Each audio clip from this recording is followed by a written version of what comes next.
Okay, rates. Now, there's two schools of thought on this, and I want to tell you what both of the schools of thought are. One is bid low. There's a lot of people who tell you you don't need to bid because the way banner retargeting works is it's on a bid basis. If you bid 50 cents, you're probably never going to get a lot of impressions. You will end up seeing that user, but you're going to get them when they go to cheaper websites or placements where the banner ads cost a lot less. So there are people who say, if you bid low, you'll still get them. You'll just get them at sites where it costs you a lot less to get the exact same user.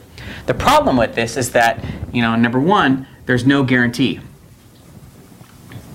You don't know for sure that you're going to end up seeing that user again if you're bidding too low.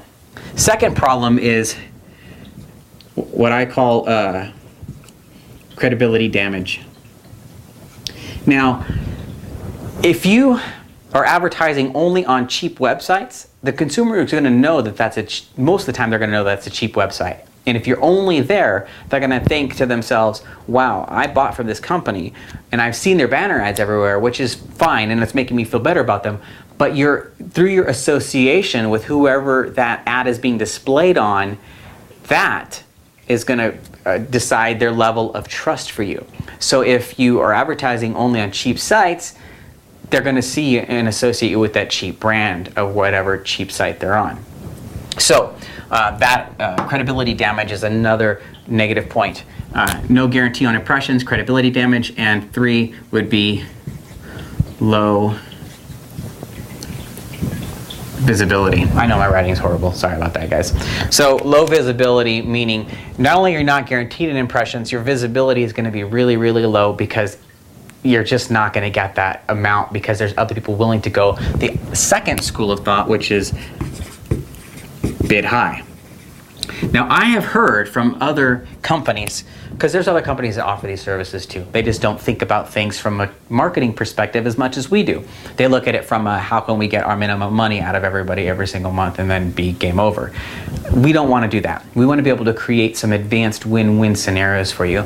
And when I say bid high, what I mean is, here's why.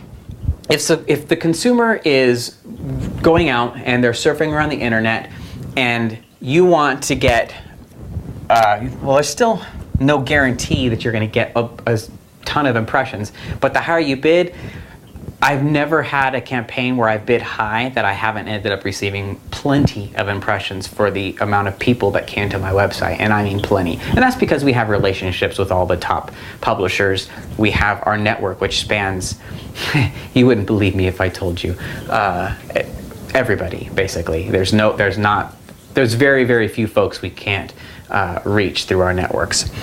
So anyhow, the bid high strategy allows you to ensure that your ad is seen by that consumer on sites that they really, really love. So let's say that you've got someone who comes and visits your site and they are a financial analyst and they want to look at or not even financial, they're a stock trader, let's just go with that. They're a stock trader and they're into Forex trading.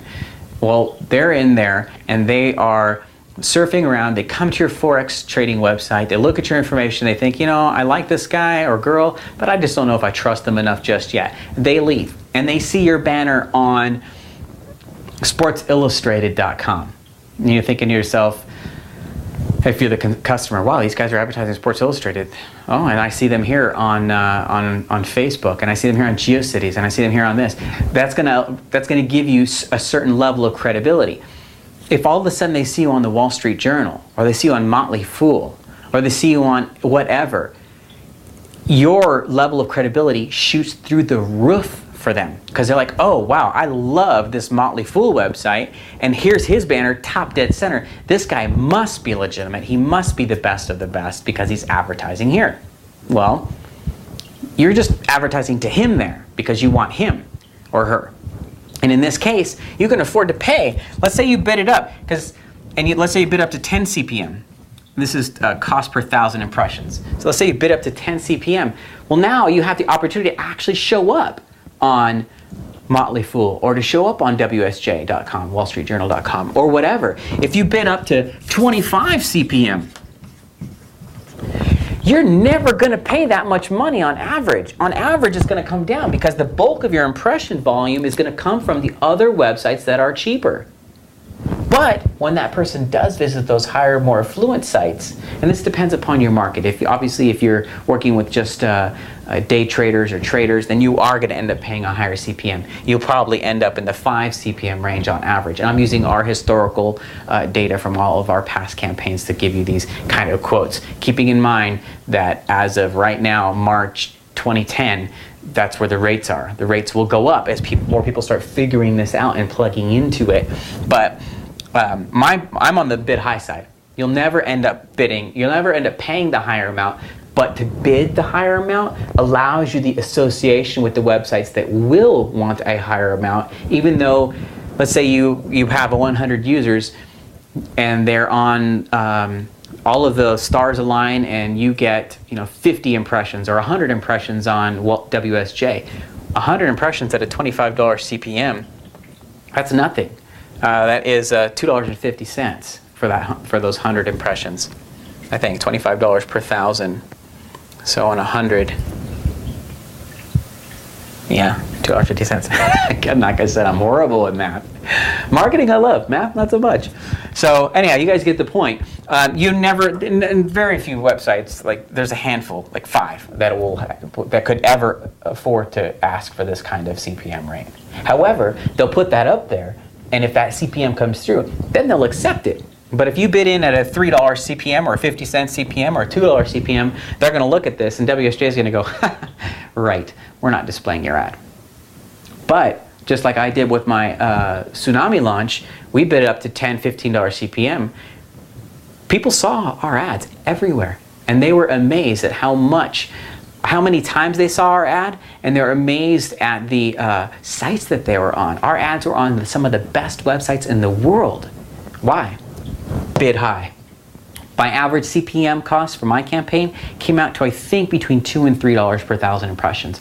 I did bid high. I bid up to 10 CPM in that case, but my CPM fell in at only $2 or $3. Again, this will change. CPM rates will continue to rise because of this retargeting strategy, because what a lot of people have figured out is the reuse of retargeting.